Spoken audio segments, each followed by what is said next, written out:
What's up, everybody? It's your boy, All Out Monty here, and it's time that we talked about Chris Avellone here. Now, I'm sure most of you know who Chris Avellone is. He's the legendary game designer and writer that's worked on many of our favorite RPGs, from Fallout New Vegas to Knights of the Old Republic 2, Planescape Torment, and other games like Prey. Pathfinder Kingmaker, which I just started trying out, is also wonderful. And obviously, Prey is an underrated masterpiece. It's my personal favorite game of all time at this point, I can say confidently. And I would like to see a sequel someday, but sadly, it does not look like we're going to get a sequel, and that's because of many reasons. And one of them is sadly that Chris Avellone was falsely accused in 2020 of sexual harassment by a couple of women whose names are not worth mentioning now at this time. And we have since seen these claims be debunked, with both women saying that Chris did nothing wrong and that he should get a full return to the industry, and they are being forced to pay seven figures in reparations to him. Um, so this is really big news. Gaming outlets covered it back when this happened, back in March, such as Kotaku, and it caps off a few years of relative uncertainty. And I was always firmly of the belief that Chris was innocent, and I saw evidence that pointed towards this online. Some people were doing a great job when the major game journalism outlets were not, in terms of um, finding this evidence, which was really in plain sight, and putting the pieces together, which tended to show that Carissa Barrows, the one woman, is was unreliable with her testimony. She had praised Chris before, um, in full view of the public. She had um, made a bunch of inconsistent statements, and it was quite obvious, at least to me, that uh, we needed to definitely wait before passing judgment, and that these claims were most likely false. And lo and behold, probably actually it's been 3 years basically since these claims came out. Chris has now been proven in court by a judge to be innocent, and he has been awarded seven figures in damages by the court. Now, this is such a big development, and very few people are talking about it. I know a lot of influencers, YouTubers who made a lot of videos about Chris in the past and did interviews with him and made videos about content that Chris created that have said absolutely nothing this whole time. And now that he has been proven innocent, it is time to talk about this situation and shed some light on this very important man who was so integral to so many of our favorite games, and also shine a light on the collateral damage from these false accusations, which range from Dying Light 2's development being, you know, torn apart and reconfigured. Uh, Chris first came out and introduced the game in a very memorable E3 reveal in 2018, and everyone was excited because Dying Light was traditionally an action parkour zombie fighting game, and Techland, by putting Chris out there front and center, made it clear that they were going all in on RPG mechanics and choice and consequence and reactivity, which Chris is heavily known for throughout the industry. And, Chris at this point is a big name in the industry. He's one of the developers that um, has been there since the 90s, consistently in the RPG space, And like I said, he's worked on some of the greatest RPGs of all time in many fans' opinions. And he talked about how he was building these new systems for Dying Light 2, and he was doing a lot of the writing and narrative design. He was the lead narrative designer at the time. And sadly, these claims came out about 2 years later. So Chris was working on this game for at least 2 years when he just suddenly got cut out of it. And Techland released a statement basically saying that they take claims like this very seriously, and they have, together with Chris, decided to end their cooperation. And they didn't even stop there. They actually went in and took out every single thing that Chris worked on in the game, much to the detriment of the final product. As you know, with game development, there's often delays, there's issues that arise. Game development is a very complicated thing. I'm currently, um, I went back to school to work in the game development field, and it's very complicated. And to throw in something like just ripping out a big chunk of a game that is already developed and trying to replace that while also hitting a release window is near impossible to pull off. And they literally, not only did they take out his writing, but they took out some of the systems that he was working on and instead installed these half-baked RPG choice systems. And the final product is sort of a mess, honestly. Not only did the game have bugs, but there were core issues with the game that really could not be fixed by an update, because we never got to see the actual systems and writing that Chris had worked on, and instead they had to take that all of that out late in development and completely replace it with something mediocre and something in lesser quality than what was there before. And it's just a tragedy. I can't think of a time that we've really seen something like this take place with not one but two major games that were fairly deep in development. Obviously, Dying Light was a lot deeper in development than the Paradox Interactive Vampire the Masquerade Bloodlines 2. But still, this is, honestly, it's more damaging to us as consumers because we got a lousier product and we will never get to see what could have been. And it's very upsetting to me because not only, I mean, obviously I'm not gonna lie, I'm a big fan of Chris. But that's also because he has treated me well throughout the years. He's been such a nice man. I've done multiple interviews with him back on sugarbomb.com, and you can still find those somewhere online. And I think they're even, one of my interviews is actually sourced on Wikipedia, where I interviewed Chris about Prey, and then other people made YouTube videos about these interviews that got hundreds of thousands of views. So these interviews got around there, and Chris did all of that. It's basically out of the kindness of his heart. He didn't have to do that. Most developers would not do interviews with someone like me who isn't, part of a major outlet, um, or someone with half a million subscribers. He would talk to smaller content creators like myself, and he would give me full answers, many paragraph answers, and many other developers would never even respond to a request for an interview or anything of that nature. Granted, some other developers have very strict non-disclosure agreements. They can't talk about these things for fear of losing their jobs.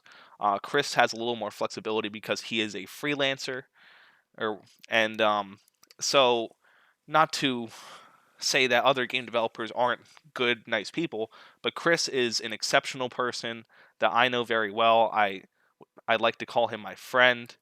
Um, and sadly, he just lost his mother recently. So, uh, many well wishes to Chris and his family as they go through a very tough time right now. Just after this very good news, which came out in regards to his case. So, my thoughts are definitely with Chris right now. And getting back to Dying Light 2, I played the first game thoroughly. I beat the first game. I think it's a great game because it's plain and simple what it is. It's a zombie parkour action game. It's always fun moment to moment. There's good melee combat. There's some good upgrades you can get. The story is serviceable. It's not terrible. It's not good. It's just serviceable. But they were never going for the RPG in that game. It was never marketed as an RPG. No one ever thought of it as an RPG. The whole time I played it, I never once thought about RPGs or RPG mechanics while I was playing it. I'm a big RPG person, but I can put that aside when I'm playing a different type of game and be like, okay, this is just an action game where I'm killing zombies and climbing around. It sort of felt like Assassin's Creed mixed with zombies in first person. And I just really enjoyed it, man, start to finish. And I would give it a solid 9 out of 10 if I'm being honest. So when this game got announced, especially as an RPG with Chris Avellone attached to it, I was thinking game of the year. I was thinking this could be a generation defining experience because up to this point, really since Fallout New Vegas um, and Prey, we had not seen a game in first person of this nature with someone like Chris attached to it, providing these RPG mechanics that previously were not even present in the franchise. So it was pleasantly surprising at the time. Everyone was super excited and optimistic about the game, but we just got screwed over. Honestly, Chris got screwed over, and then we got screwed over as a result. And like I said, game development takes a long time. There's a lot of ups and downs, but that's basically like taking your near finished product out behind the barn and shooting it and starting all over after ripping out that much content from a game. And the game came out, uh, it got decent reviews when it came out, but people, core fans, were very upset because it kind of just had these half baked RPG mechanics that didn't provide much in terms of gameplay or satisfaction. And the main choices ended up being, who do I give these resources to? Like, I take a water tower, who do I give it to? Do I give it to the peacekeepers or the survivors? Both generic names. I don't think those were originally the names. But Chris may have called them one thing and then they changed it to another. And Chris confirmed to me that every single piece of writing that he worked on in this game was taken out of the game. Not a single thing Chris did over the span of 2+ years remained in the game by the time you and I played it. And that just seems very extreme to me, especially since at the time we didn't know for sure what happened. I mean, this could have just it turned out to be hearsay. So if it could just be hearsay, someone just says something on the internet, like, we're really just gonna like mutilate this game and kick this legendary designer off of the game. It doesn't make sense to me. I don't know why they went to the lengths they did, and not only that, but we're gonna, like I said, mutilate this game. Uh, it just seems counterproductive. It seems just ridiculous.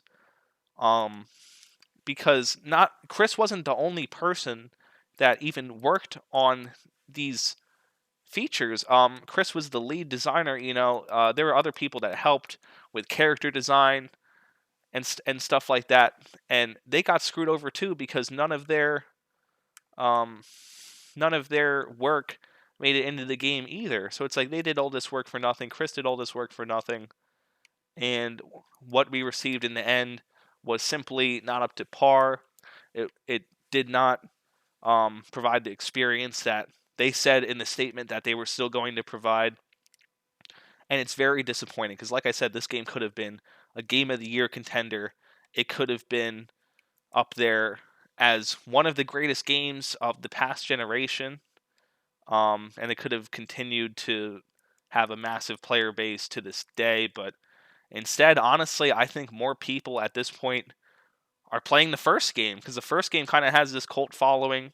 The second game does not have that. The second game got lousy um, marks in terms of fan reviews.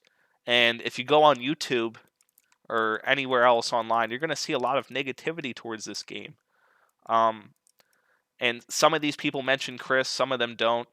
But like I said, I'm very disappointed that many large content creators and people I'm friends with, people that I know in the industry that aren't talking about this at all, They didn't even mention once that Chris was proven in court to be innocent. And that's very disappointing to see, because it's a lot of these same people talk about, oh, I want a sequel to Fallout New Vegas. I want to see a Fallout New Vegas remaster, this, that, and the third. But they're not standing up for the man who created Fallout New Vegas, or helped create Fallout New Vegas in the first place, which is Chris. And, without him, we wouldn't have had this wonderful, wacky DLC known as Old World Blues that I'm currently playing. That, in my opinion, is honestly the best Fallout DLC of all time. And I know there's some stiff competition with the likes of Point Lookout, Far Harbor, but I would put this number one simply because of the dark humor, courtesy of Chris, and the really fun to explore world here. And not only did Dying Light 2 get disrupted, and at least we got to see that game, but sadly, we're never going to even see what Vampire the Masquerade Bloodlines 2 could have been, the sequel to the beloved cult classic RPG from the early 2000s, uh, because development has pretty much ceased on the game, and it's thrown in development hell. And a big part of that was because they did the same thing with ripping out all of Chris's work, and they perhaps even gave a a nasty or somewhat sharper toned statement when all of this first kicked off in 2020, and they said that they're taking time to reflect on what happened, and that his work on the game was brief, and pretty much downplaying Chris's involvement um, to a level that is pretty astounding. It's pretty extraordinary, given Chris's stature and the fact that none of this was proven yet. So I'm not sure why Gato Games had an axe to grind, seemingly, against Chris. There was something else going on here. I don't know about that. I never talked to Chris about that specifically. At the time when I asked him questions about it, he wasn't able to talk about that yet. Maybe in the future, I could get some answers about that game specifically. But since the whole development ceased on the project, and the developer got dropped from the project, um, it seems to me that there were some other things going on there. Um, Possibly just poor leadership in general from the top. I would just venture to say from the outside. But like I said, I don't know specifics about that case. That one's a little murkier, but what we do know is that we're likely not going to get Vampire the Masquerade Bloodlines 2, at least anytime soon.